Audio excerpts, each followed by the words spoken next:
You are listening to Directions from a Spiritual Tour Guide podcast. I am your host, Shanel Scott. I'm a psychic medium and energy healer who has been supporting those on a spiritual journey for over a decade.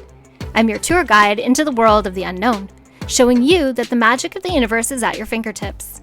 I believe spirituality is simple and fun, and this podcast will make it easily accessible, giving you the real talk on all things divine and spiritual, helping you to step into the flow, manifesting your dreams because we all deserve to be living our best life. Are you ready for an adventure? Hello, Sunshines, and welcome to a new episode of Directions from your Spiritual Tour Guide podcast. My name is Shanel Scott. I am your spiritual tour guide on this journey today.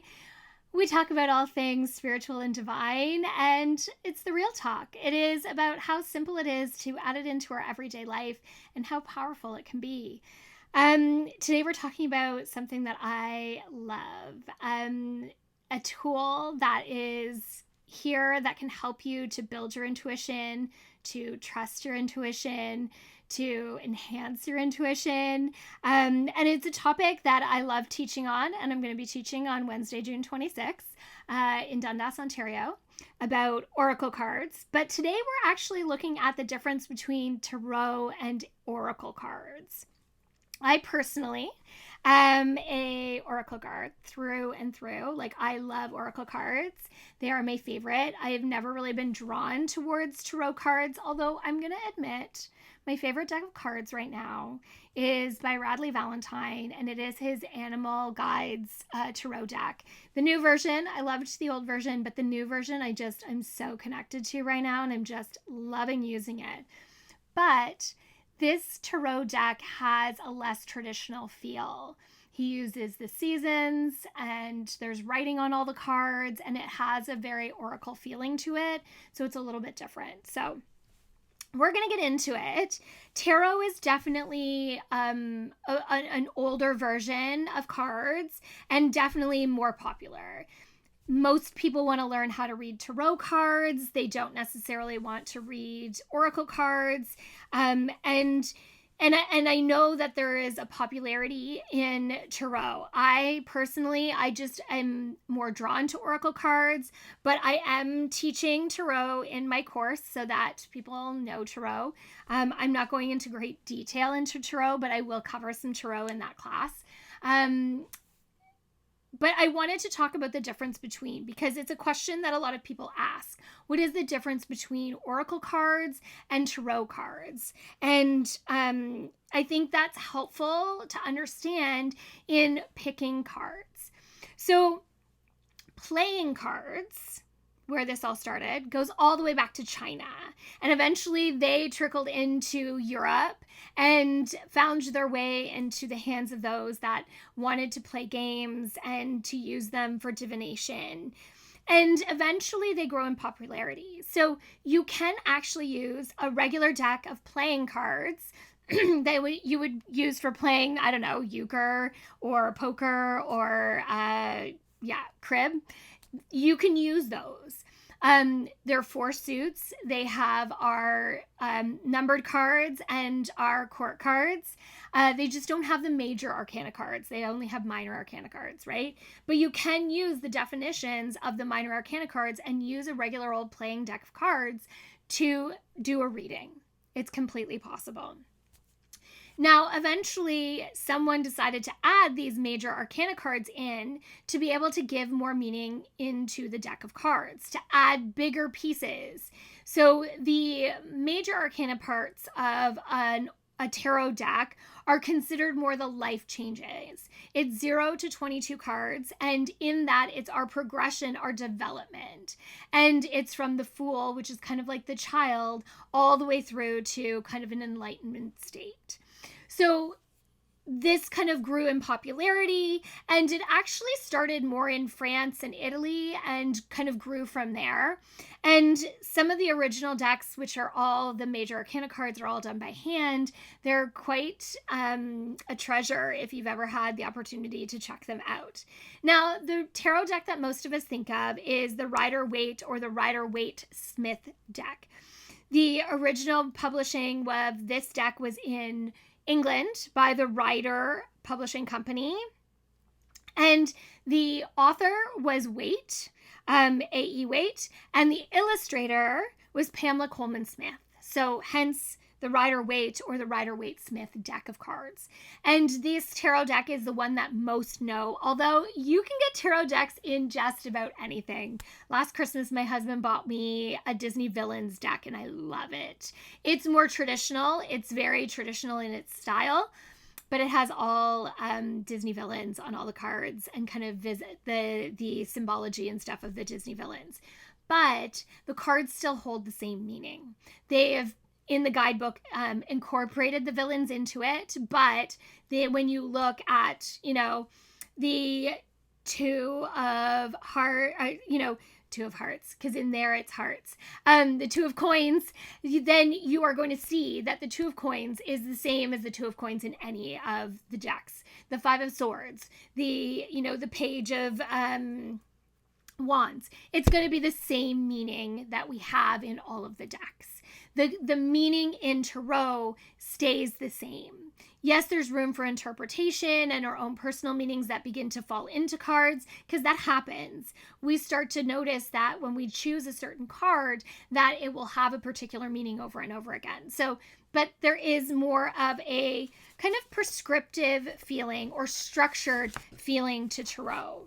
Tarot is a little bit harder to read because there is a lot more memorization that is involved in memorizing what each of the cards means to be able to read them. There are 78 cards in the deck, always. There is always 4 suits. There is always 22 major arcana cards and 14 of the minor arcana cards per suit. So there is 10 numbered cards and 4 court cards per suit. And that is always the same. Now with oracle cards, they're a little more free-flowing. They're going to have a lot of different variations about their theme, their images that are being used, mermaids, dolphins, angels, butterflies, animals, like you name it. There are so many different meanings behind them. They're also going to vary from deck to deck. And, some decks are going to be bigger and some are going to be smaller. And there is no prescription or hard, fast rules around how many decks or how many cards are in a deck. I just got a new deck of cards from Kyle Gray. They're Archangel cards. There's only 22 cards. I think it's the smallest deck that I own. Typically decks will have 40 to 50 cards, maybe even upwards of 60, depending on the deck. And then again, like I said, sometimes there's a little bit of a crossover and there's some tarot decks that have a very oracle card feel. Definitely Radley Valentine has a handful of them and they're much easier to start to memorize things. The meanings are still the same that you're going to find, but he's just simplified it in the way that they are reading it. So oracle, free flowing, no rules, however many cards you want, about whatever you want. There often also has a straightforward meaning written on the card to make it really easy to use them. Again, whereas the tarot deck has a more prescriptive, there's nothing to typically written on the card. It's just the number or page or king, and sometimes not even that.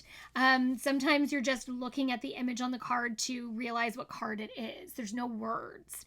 So it is more prescriptive. It is more structured. There is a lot more memorization that is involved in a tarot deck of cards. Oracle tends to be a lot easier for beginners because you don't have to know as much. You don't have to memorize which each card means. You interpret each card as it's pulled. Again, they often have a meaning written on them that is simple and concise. Some are a little longer, some are a little shorter, but it helps you to just know what the card meaning is. It helps you to, pull it out, the meaning of the card really easily. There is definitely symbolism in both sets of cards, but the tarot deck, the symbolism is very structured again. There's certain things that appear within that deck. The meaning of certain colors and images, the way that the background is, whether something is in the foreground or in the background, the nature, buildings, all sorts of things. There's a lot of like prescriptive, again, structure. The symbolism is carried through from deck to deck for the most part. Not as weighty. It's not like a strict, hard, fast rule, but typically you're going to see that. You're going to see those same colors and stuff show up in the cards, regardless of what kind of tarot deck it is. Whereas in our oracle deck, there's going to be symbolism that is connected to tarot, but also just symbolism in, the wise old owl, or the cross representing, Christ, or some religion potentially. Certain archangels or deities showing up, which have a specific meaning.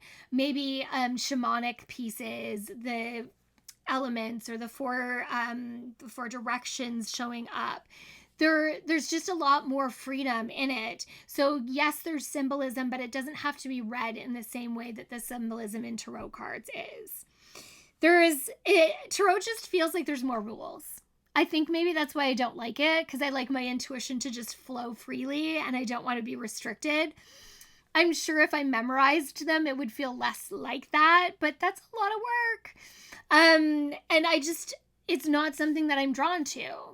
I am a firm believer, and we really should connect with the things that we are drawn to. When we are picking someone to read for us, when we are picking someone to teach us something, when we are picking a deck of cards, we should really pay attention to the things that we are drawn to, the things that we are, feeling a connection to. That is a really big piece of it.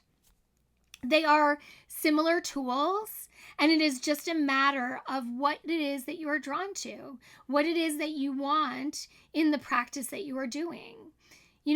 One is not better than the other. They're just different.